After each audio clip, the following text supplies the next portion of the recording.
When I moved to a new house, to a street not so perfect, it was late fall. Now it is early spring, and my backyard still has two hidden beauties. It has a long story of struggle etched in the deep wrinkles of the trees and the patches in the grass. This yard has endured late summers of attention-seeking cicadas and disruptive shy crickets. My backyard has never been capable of bearing flowers, but it's never stopped trying. Its trees have never been able to stop growing. Moving away from the ground is a better way to put it. They're just too selfish for the grass and too selfless for the galaxy of cicadas that reside up there. The flowerless look of the grass welcomes people to walk on it, to never expect much when the springtime comes and when nighttime falls, to be a home to a galaxy of shy crickets. My backyard doesn't have the spectacular look of most, but it's content with all it has. It's larger than life tree and its discolored grass.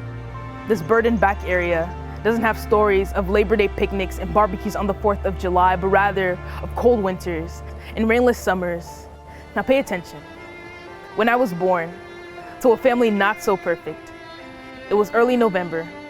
Now it is late February, and my mom still has two babies and a struggling love story tattooed in stretch marks across her thighs, and the arthritis leaves a patchwork in her skin.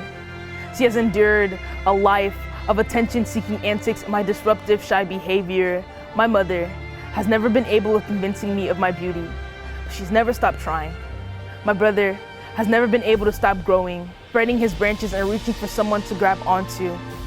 My demeanor welcomes people to walk on me, to never expect much when everyone else shines, to be a home to a galaxy of insecurities. My mother doesn't have stories of Labor Day picnics and barbecues on the 4th of July, but rather of cold winters and rainless summers. We aren't a family of sunny days, but one who can say together we fought through the dark times. This poem isn't about a part of my house. It's about a woman that I call home, and a brother whose mahogany-colored skin, tough as bark, gives me shelter. We have our stories and we only keep growing. Like how during the fall, the tree sheds his leaves onto the grass, I think to protect and keep me warm. You are beauty, you are beauty, you are beauty, says the backyard to the grass. I am not special, but it only takes love to make something feel beautiful. Black boy, brown tree. I can say my brother will never forget his roots or what fenced body birthed him.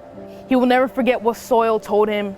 His dreams can touch the sky and promise his hopes will never be axed down. So my mother never forgets how complete she is, how she has her two babies right where they belong. So we always remember that we are the fruit of her land, and forever her two hidden beauties.